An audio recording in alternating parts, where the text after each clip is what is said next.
Hashtag Ask Gojiman. I have numerous gut problems that are ruining my life. Bloating, cramps, multiple food intolerances, anxiety, depression. My doctor says it's all IBS. I need my life back. Can you make any suggestions? Great question. Let's get to it. Roll the titles.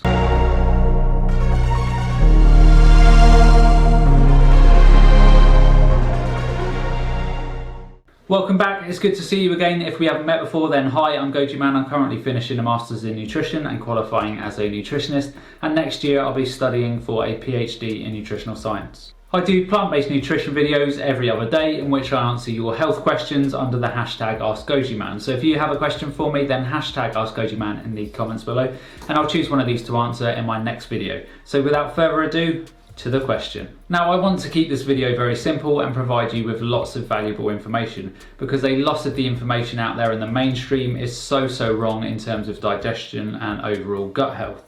So if you have bloating, constipation, acid reflux, indigestion, food intolerances, skin problems, anxiety or depression, then there are 5 things that you need to know. And it will be one of these things or a combination of the 5 things that will be driving all of your symptoms. So your stomach is here, your liver is here, the gallbladder is here, the pancreas is here, and the small intestines are here. So if we start with the obvious, the role of the stomach is to break down the food that you eat. So primarily the stomach will be breaking down the protein and extracting the minerals. By the time carbohydrates hit the stomach, they've already been worked on by the amylase enzymes in your mouth. And also the stomach is tasked with killing off bacteria and viruses from getting into your system. Now to break down your food and kill off any potential bacteria, the stomach needs to be very acidic. So in terms of pH levels, it needs to be in the range of 1 to 3. Now if your stomach acid is any higher than this, then it won't trigger the liver to release bile. Now bile is the thing that is going to help you break down the fats and also extract the fat-soluble vitamins, so A, D, E and K. Bile also helps you absorb fatty acids and those essential fatty acids. And just remember, the liver produces bile, the bile is stored in the gallbladder, and all of this is responsible for fat metabolism in the body. So if your stomach isn't acidic enough, then the liver won't release enough bile, and then you could potentially become deficient in bile. And then this is one of the main mechanisms that will trigger bloating symptoms, but we will get to this shortly. Then we have the pancreas, and the pancreas role in the body is to produce the enzymes, and the enzymes are types of proteins that will help you break down your food.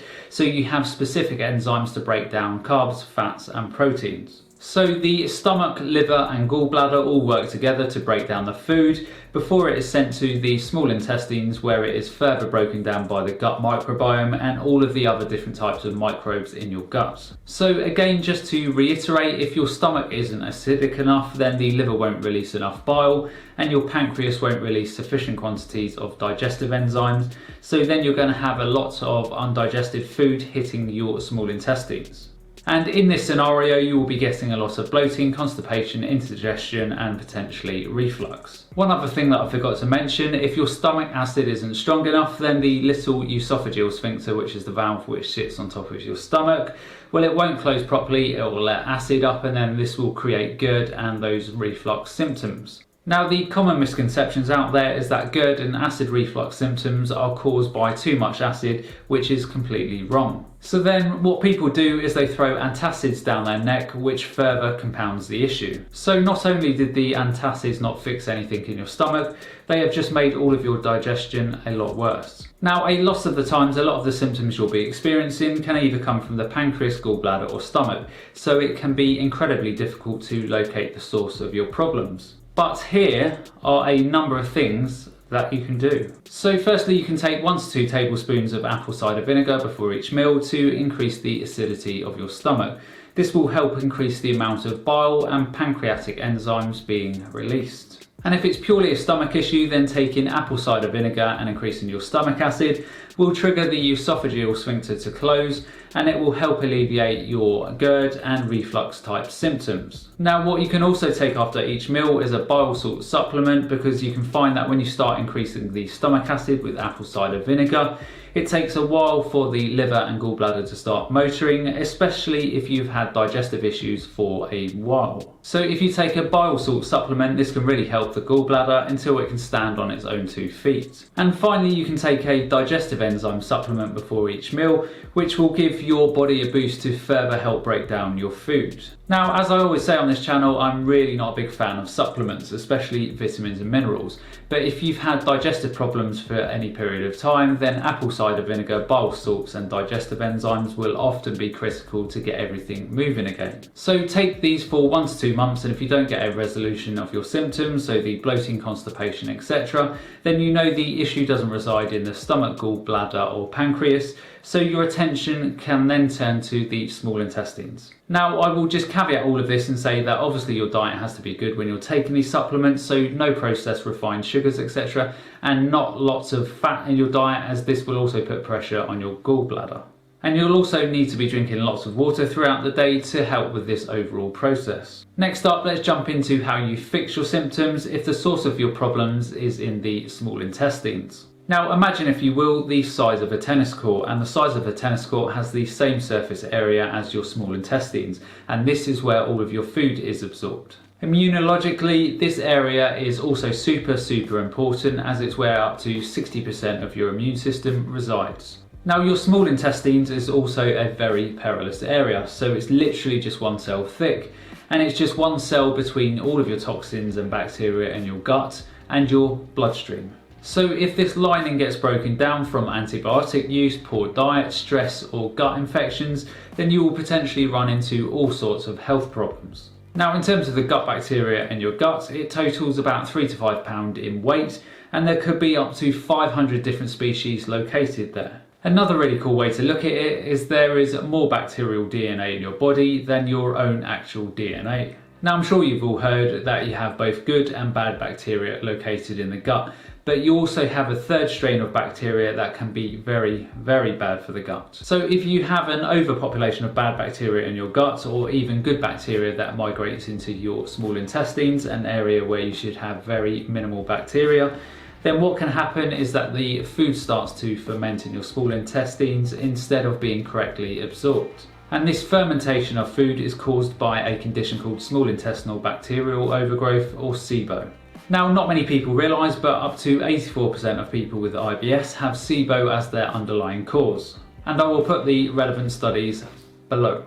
Now, this information is becoming more widely available and known by doctors, but many are still unaware, so you may need to show them a study yourself. So if you have taken digestive enzymes, bile salts and apple cider vinegar, and you know your problem isn't residing in your stomach, pancreas or gallbladder, then there is a very good chance that your problem resides in your small intestines and it's being caused by SIBO. So if you have any of the following symptoms, then I would highly recommend testing for SIBO, and I will explain this process shortly. So unexplained bloating, belching, flatulence, cramps, constipation, diarrhea, reflux, food sensitivities, headaches, joint pain, fatigue, eczema or rashes, respiratory symptoms, depression, anxiety, malabsorption of fats or weight loss. Now, these symptoms of SIBO could be mild to severe, and if you've had a really bad bout of SIBO, then it can make you really unwell with the above symptoms. People can be left bedbound in many situations, and because their doctors don't figure out what's going on, their condition just gets worse and worse.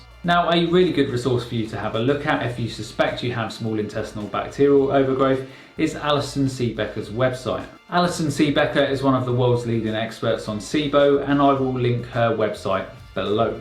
Now, to eradicate the bacteria, you will need to take either antibiotics or herbal antibiotics such as berberine.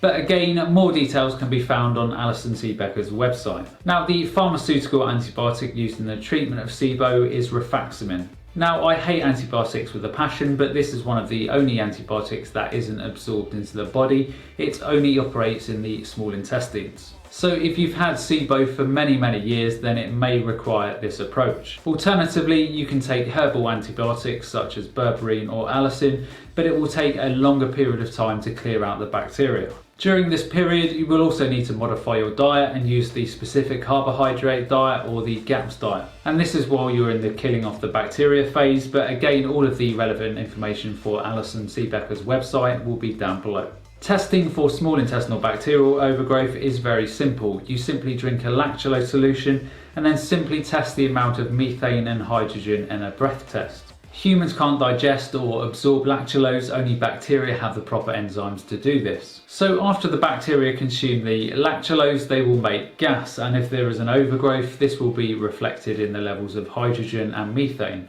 But again, all of the testing details can be found on Alison Seebecker's website, linked below. Now, I really can't state enough the importance of testing for SIBO if you've had any problems in conjunction with depression, anxiety and skin conditions. You can also have small intestinal bacterial overgrowth in conjunction with candida and yeast infections, which you can test for in either a stool test or organic acids test. And candida and yeast infections will require antifungal treatments, usually for a prolonged period of time.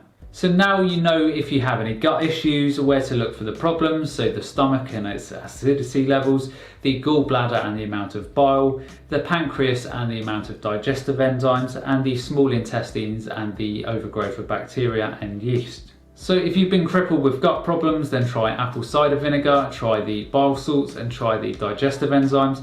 And if the problem doesn't clear, then you know there's a very good chance that you could have a problem with bacteria and the small intestines. Clear this out and in the vast majority of cases, your gut problems will subside. The gut will heal and your food intolerances, your bloating, your cramps, your skin problems, anxiety and depression, they will all subside. So that's the end of today's video. I hope it helps. As always, for the rest of you, if you have a question for me, then hashtag Ask Gojiman in the comments below, and I'll choose one of these questions to answer in my next video for you. And as always, remember to look after your body because it's the only place you have to live. And I'll see you next time.